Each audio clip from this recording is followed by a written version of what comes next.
Thanks very much, Ciarán. I want to thank the deputies for contributing to the debate. So let's be very clear so there's no mystery here. What we're trying to do with this bill is make abortion care in Ireland free, safe and legal.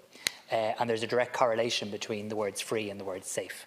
If you want people to be able to access termination of pregnancy with medical support, you need to make it a universal service. Because as many deputies, including deputies like Deputy Butler and others who came at this debate during the referendum from a very different perspective to me, have very honestly admitted, otherwise we are going to divide women in this country. We're going to provide certain women with access to medically supervised termination, and we're going to have a situation where women who can't afford that continue to access unsafe and indeed illegal abortion without any medical support. And that's really what we're trying to do here.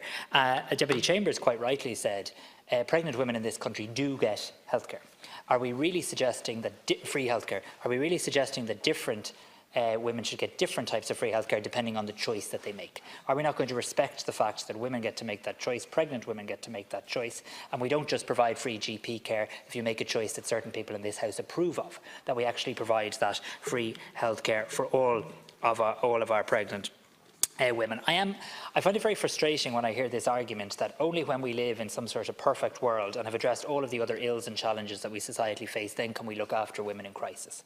So come back to us when nobody in Ireland's waiting for a cataract. Come back to us when nobody in Ireland's waiting for a hip operation. Why do women in crisis have to come last? They've come last in this country for far too long.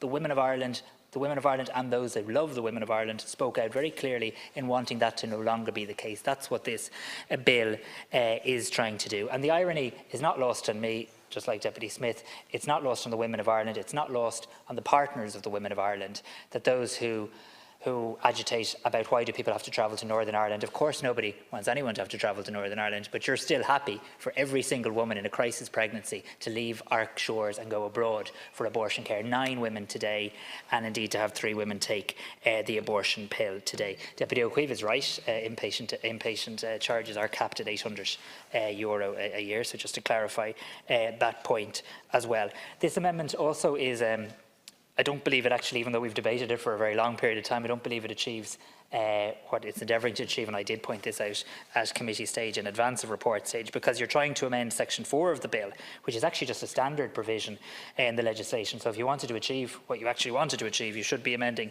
a different part of the bill, because this provision does not relate to funding for the expanded service for the termination of pregnancy, and as such the amendment is inappropriate and wouldn't actually achieve the aim that Deputy Nolan is trying to achieve. So last July the government approved the provision of termination of pregnancy services in this country on the basis of universal access for persons who are ordinarily resident in the state. That's the basis on which we're planning to introduce the services in 2019. That's the basis on which this legislation is before the Oireachtas, and I see absolutely no reason whatsoever to change it.